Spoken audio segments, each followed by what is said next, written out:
Fresh off a successful win from Saturday night's UFC Argentina, we're joined now by the one and only Cynthia Calvillo. Cynthia, how is lovely Argentina? It's amazing. It's beautiful out here. We got a little bit of all kinds of weather. We got rain, uh, and a lot of sunshine too. So it's been great. And then the food's amazing. So I've been able to enjoy that now after, my fight. So. Yeah, I can only imagine. First time in Argentina, by the way? Yes, first time in Argentina. Amazing. I'm dying to go. I've not been yet. Well, look, let's start with some great news. You got an amazing win last night. A couple factors I want to home in on first, but let me put it to you on these terms as we begin. How would you grade your performance yesterday? I think that was probably the best that I've ever been. Just prepared for that fight. I think I covered a lot of things, just as far as my athleticism, my conditioning, and dealing better with my stand-up. I don't feel like she really touched me. She had obviously the better, she's got more experience as a stand-up fighter, and I shine through with what's, my strongest, which is jiu-jitsu. So I feel like I did a great job, especially considering everything that happened with my weight cut as well. She didn't stuff the first takedown, but she was kind of able to like inch her way and sort of backwards technical get up her way into standing up. Obviously, you got the takedown later on anyway, so it didn't matter. But when she did that, were you anticipating she would put up that level of resistance? Yeah, no, of course. There's no secret that I have a good ground game. So, for her, she probably wanted to keep it standing. Most of her fights come from knockouts, so I doubted that she would have wanted to play down, in the ground game and make it a close fight if she felt like she could knock me out. So, no, I was really ready for that. She's got a great jiu-jitsu coach. She comes from a great, team, Andre Pananera. So, I was expecting that from her for sure. Walk me through the finish. No hooks on the bulldog choke. Now, they're calling it a rear naked choke on various places. And certainly it had the rear naked choke bicep grip, but it wasn't with the hooks in. How did you set it up and how did you finish it? Well, I just always feel like comfortable. I just cross face, and after I threw in a few punches, and I waited for her to give me the opening, and it was right there. I knew that once I had the choke in, I've gotten finishes like that before, in training. I have a really strong choke, and I have a really good sense of my, just feeling the body and stuff. And so I knew once I had that choke, I can figure out and wiggle my way out. Eventually, even if she wouldn't have tapped like right there and then, I knew I would have got my hooks in at some point, but she tapped. I knew there was a big problem for her when you were in side control, and I believe you were on her right side, right? And her right arm was like all the way across her face. Like, was there a point in that fight when you're like, wow, I've really got dominant control here. I feel like I can set up the finish here anytime I want. And it seems to me like, in fact, like the bulldog choke, a lot of people wouldn't attempt it, but you must have been entirely comfortable given the resistance she had shown to that point. Yeah, I'm extremely confident in my ground game. So I can hold a lot of people down in that position. So I usually stay in that position, and I usually use a lot of ground and pound, and eventually I find my opening to get any submission or whatever it is there.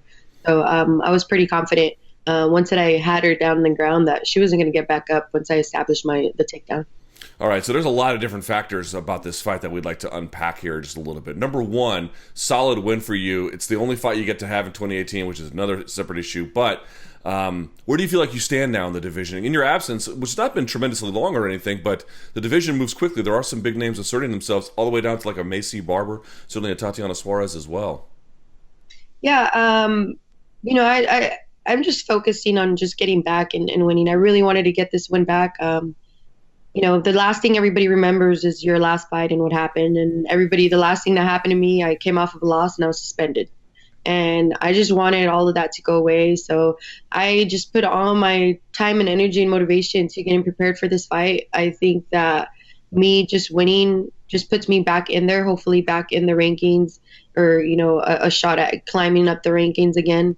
I think that I've proven myself with this first round finish. Poliana is a very dangerous fighter. There's no doubt in my mind that she's going to bounce back. She was super strong. So hopefully, hopefully I can get somebody in the top 10 for my next fight. I'm assuming you probably will. It's going to seem like this is your one and done for 2018. Very quickly, when do you anticipate our 2019 return might be possible? You had such an active 2017 all the way up to that Carla Esparza fight. Yeah, no, for sure. I'm hoping that I can fight in January. Um, Earlier in the year, I'd signed a contract uh, against Karate Hottie, and it was the same day that I found out about my suspension, so we had to cancel the fight. I signed that contract. She signed the contract, so hopefully we can run it now. She just came off of a win over Felice Herring. I just had this win. I feel like we can make that matchup happen and, start the year off there. Hopefully, I mean, I threw it out there. I told Mick, in January, I want to be on the same card as TJ Dillashaw and Henry Cejudo in LA, California. So hopefully we can make that happen. If not, maybe in February, but that's where I want to go next. And then after that, we can keep it moving. Any particular reason why it's that card? Just because it's in California, and then plus, I feel like it's enough time for me. It's November, so I'll have, I just want to keep going. I had such a long layoff, and, I think that'll be an appropriate amount of time. And so, I don't know, I just really like that card. All right, let me ask you this way. If you could describe 2018, which would include last night, a very triumphant moment for you, how would you describe it? Man, I don't know. It was a tough year. Like, just a lot of things happening, and I don't even know. I don't even know how to explain it. It was really even tough for me to enjoy last night's win just because of everything that happened. I had such a tough year, and I really wanted to prove myself and come back. And I felt like me getting this win would have like definitely turned this whole year back around. But then I missed weight, and that was something completely out of my control, what happened. And I'm really bummed out about that. Like, I was super bummed out. I feel like I haven't been really too happy with, my win just because of that. But it's not so much the errors. We prepared for it. And so I don't know. Right now I'm not feeling the best. I wish I did. I wish I could have been like, hey, this made it all better. This made it all worth it. Everything happens for a reason. But I feel like I need to get back up there again and reprove myself. I don't know. Was it? Let me see if I can figure it out, because I saw you put out a statement to, I believe, our own Guilherme Cruz, who was down there, a very personal and candid explanation of why you had missed. And people can read it in short. You had explained your biological reasons specific to women that made for some challenging moments, which I want to talk about in just a second. But was it the issue that you were coming off suspension, right, for a stupid reason, but suspension just the same, and that the first thing people saw was you missing weight? Was that it? Like, it left a real bad taste in your mouth about it? Just like, like, Jesus, like, I can't, give me a break. Like, I lost that fight. It was hard.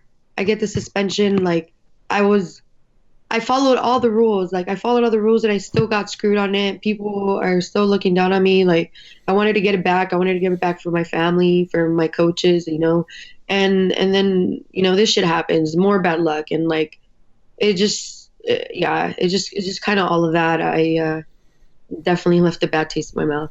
In terms of the weight cut, beyond the explanation you gave, was there a point where you knew heading into the stepping on that scale where you're like, I don't think this is going to happen? That the fight wasn't going to happen, or that I wasn't going to make weight? That you weren't going to make the weight. Well, yeah, I mean, I knew they stopped me from continuing to. I was really embarrassed. I honestly didn't want to go on the scale knowing that I wasn't going to be on weight, but I had to do it, and I'm one of the first ones that I've, and it's just kind of like made me look dumb, because I have like been like, I've never like really gone out in public and like we say, people, it's, it's unprofessional to like miss weight, blah, blah, blah. But I made a statement about Mackenzie Dern, but that's a whole different situation. She missed weight 4 out of 7 times, and 7 pounds over. And it wasn't because of her period. Me, I've never, this is my first time missing weight. I've never experienced my period on fight week ever.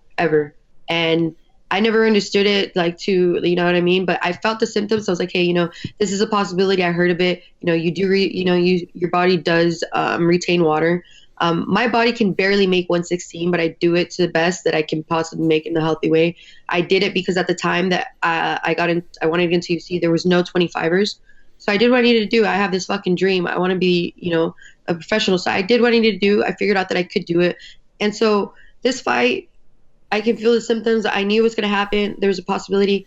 I prepared well. Me and my team, I got a nutritionist. I worked with, Lockhart's team. Me and my coach about it. I got my weight down lower than I have from any other fights. A week out, I was 10 over, 9 over when I left to Argentina. My body would just not cut past 118. I woke up at 5:30 weigh-ins day. I had from 5:30 to 11 to cut 2 pounds. My body did not sweat 1 ounce at all. We tried the sauna for 45 minutes. We went to the bike. We did the bathtub. We did a bunch of stuff, and I could not break a sweat. Like nothing. And eventually, you know, Donna, one of the UFC officials there, she was just like, "We're gonna stop this right now at 9. We already could tell your body is not gonna let you do it. So that's it. I need you to, you know, cut it off, get rehydrated. That way you can fight and be healthy, you know, so Poliana doesn't lose on a fight either, you know." And so I did not feel good going out there and showing my face like that. I was super embarrassed. I am a true professional, and I busted my butt to get to this fight, and I was just getting so much backlash, and it looked even worse because I get on the scale and, like, you know, I had my hands down. Two of the women that were holding the towel for me, they weren't tall enough. And so when I sat up, they said, "Put your hands up." And if I would have done that, my boobs would have showed. So I went down and I was like, "No," you know what I mean? And it looked like I was about to faint. So it just made it look even more worse. My face looked horrible because I was already embarrassed. Oh, wait. So that's why you look like you were like teetering on the scale. It's because you were trying to hide? Yeah. Oh, okay. All right. That makes a little more sense now. Doctors knew that. I mean, if I was really that messed up, the doctors would have never cleared me. You know, everybody did what they were supposed to do. It's just like, I just kept having all this like bad luck. It just looks like horrible. I have all these people, you know, "Hey, you fat ass. Hey, you know, you only won this fight because of this," and blah, blah, blah. "Be a professional. Hey, you just got suspended. You're a pothead. Now you can't even make weight." Like, it's just like, Jesus, like, you know what I mean? It's just, I just want to put all this shit behind me. And it's like, all these little things just keep happening. And it's really unfortunate, but that's basically what happened. Like, I went up there, they tell me to put my hands up. The towel is not high enough. You know, I can't hold it. I can't hold it and make sure that it goes over my boobs. So then I go down, because I'm not going to give everybody a free show. And then instead it looks like I'm freaking fainting. You got people all over the internet, social media. "Oh, I can't believe they're letting her fight." Oh, right. Not even knowing what's going on with my period. And, you know, get your period, dude. Go cut weight. Do you have experience on knowing how to cut weight for women on their period? I don't think so.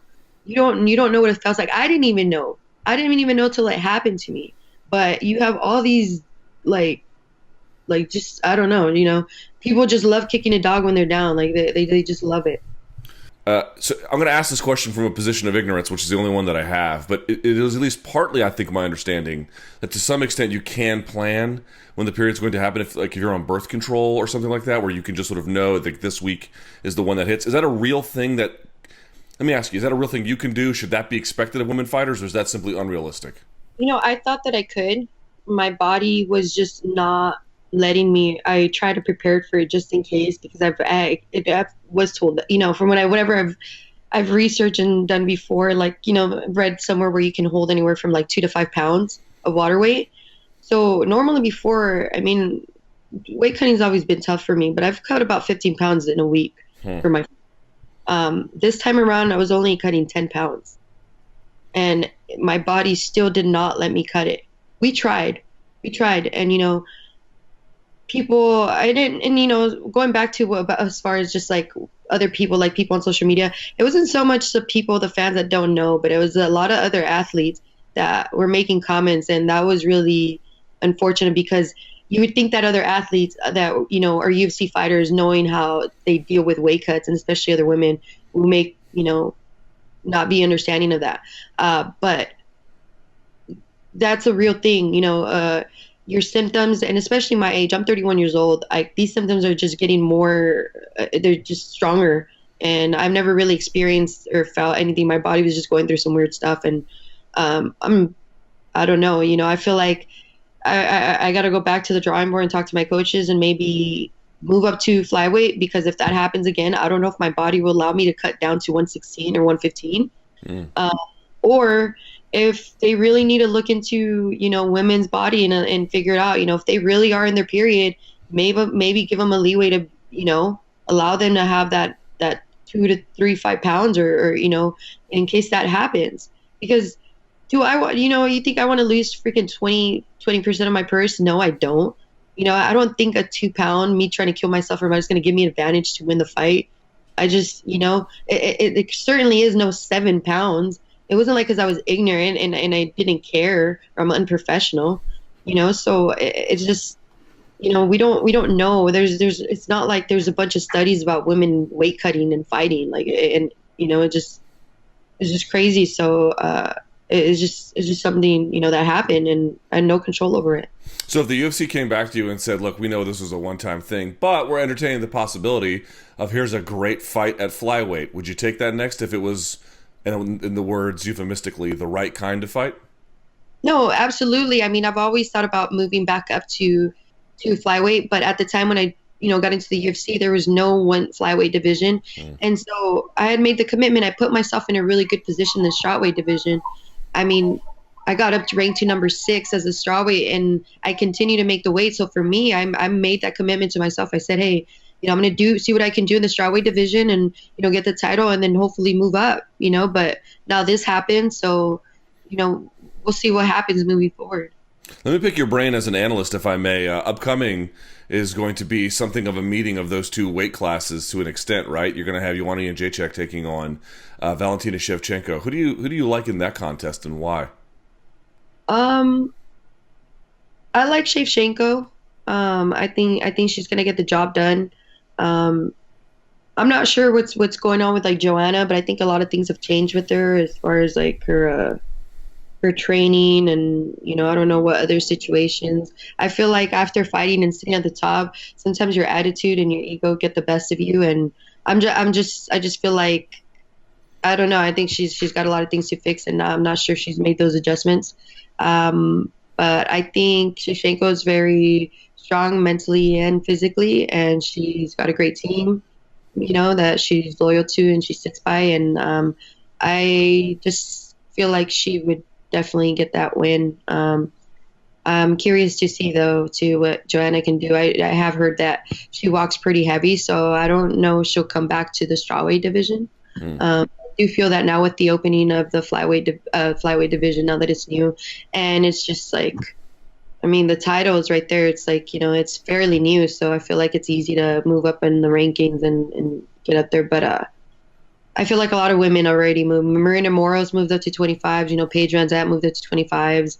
A lot of them. And then I fought Jillian Robertson, who's also flyweight. I fought Montana Stewart, who's also flyweight in the UFC. Like Joanne Calderwood too. I fought her strawweight, but she moved to flyweight, and it looks like I might be going that way too with my period. So I don't know. We'll see. I feel like there's going to be a lot of new exciting matchups.